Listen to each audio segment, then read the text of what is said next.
Hello everybody indeed, welcome to the Menonor mini-talk on Gargantia on the Verdurous Planet, Episode 8, Separation. I'm Jrow, joined by Faux Shizzle. Hey, what's up?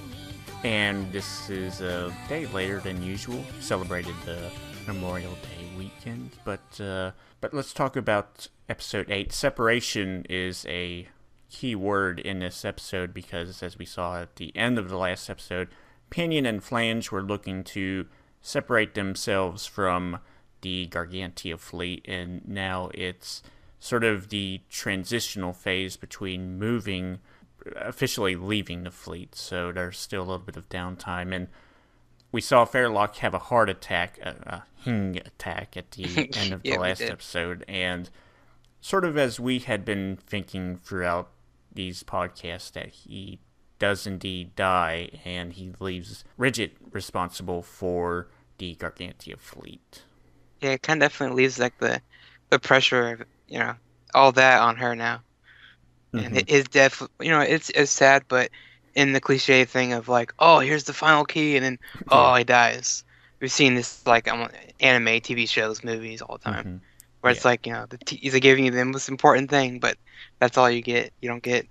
He's not gonna give you her like a manual on how to lead the Gargantia fleet, and for her it kind of sucks because they're close. I think she looked to him as a father figure, and I think everyone almost did with him with his passing.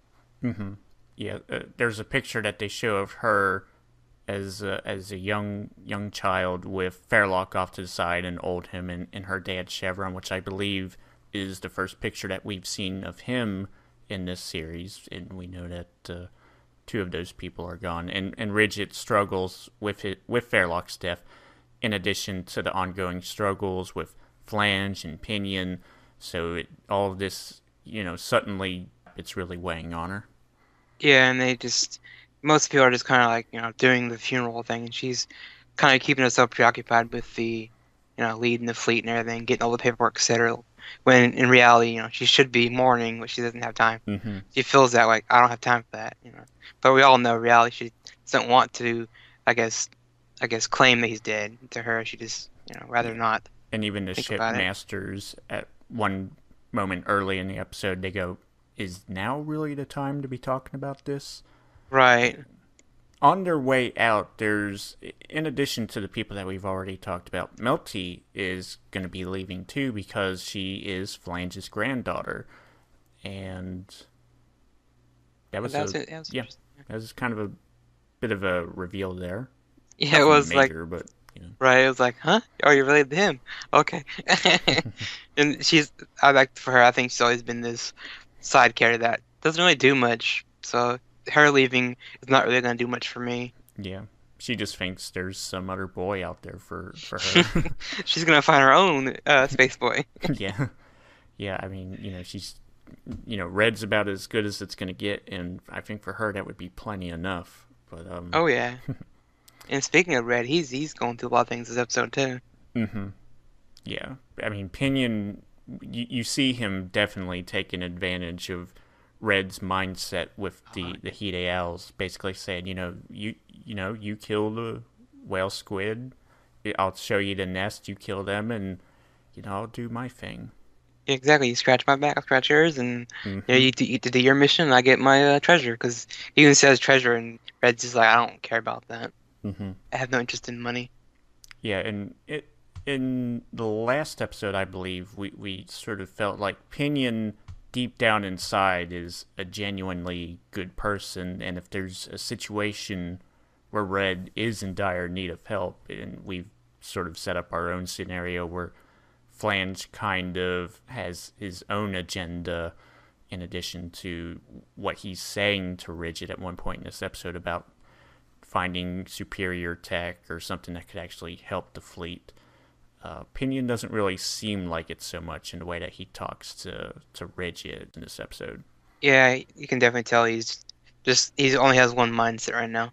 Treasure. While Flange is like weapons and Red and his things about the whale squid. He wants to get rid of them.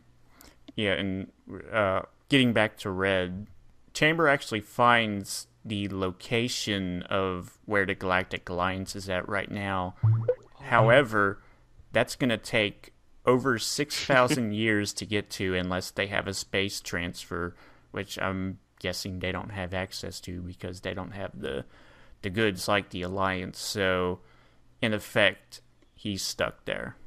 Right? He's just like, that's never gonna happen. You can almost see him like, you can see his dream almost get crushed because he kind of lays on his back. And he's just kind of like, well, I don't know now what. He has nothing left right now but the whale squid. So I think that's his only motivation right now. And there's a moment where Bebel actually tries to talk to him out of it. And what was interesting about that scene is that you see that Red cares for Amy and that he includes her as his purpose for fighting the whale squid and the Hideaos to defend her and humanity. I thought it was kind of interesting that he mentioned her specifically instead of just, I have to protect humanity, soldier speak, etc., etc. Oh yeah, and that's definitely one of the other subjects in the episode. With Amy trying to get over the fact that Red's not going to be there anymore, that he's leaving for other reasons. And even like what you said with her brother, he doesn't want Red to leave just to kill whale squid. It's like, that's kind of silly. We need you here. And like they were saying last episode, with Flange leaving, that's like your military support, and now Red's leaving, so it's like, ugh. And you can generally tell Amy really likes Red. I mean, it may not be a boyfriend-girlfriend romance, but it's more of a friendship thing right now. Yeah. They've grown so close. It's like, our best friend's leaving. Mm-hmm. And Saya at one point in the episode actually suggests going with them, but that would involve leaving Bebel behind, who can't really, we've seen he can move around, but he needs Dr. Oldham, so therefore she's just going to have to stay there and watch Red leave, which basically breaks their heart in one of the final scenes of the episode.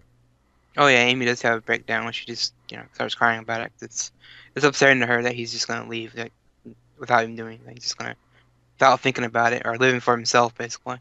Mm-hmm.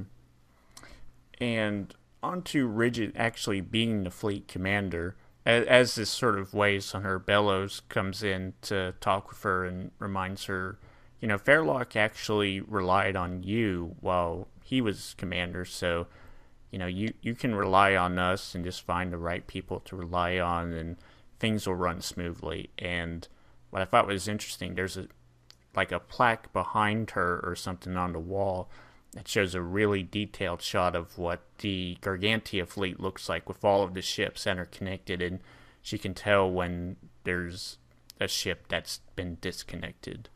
Oh yeah, like the lights light up on the board, and it tells her that they're leaving, and that's when she kind of figures out. She gets her, I guess, funeral clothes. Yeah, I guess they're streetwear, and she goes out there and does her speech. I think that was kind of nice. Yeah, and as you might figure during the first scene, and definitely here, it is a burial at sea. I mean, where else are you going to put the body? Yeah. And the thing with the sand, I could have sworn I've seen that before in like another culture, but I just don't know how they do that. I mean, burials at sea, I don't really know much about. I mean, like you said, they gotta put the body somewhere, so that's they do with that one. He'll be joining Osama bin Laden down there. And Davy Jones. Yeah. I was like a random side note, and I was kind of like, I don't know, part of me was laughing when they wheeled him down that ramp.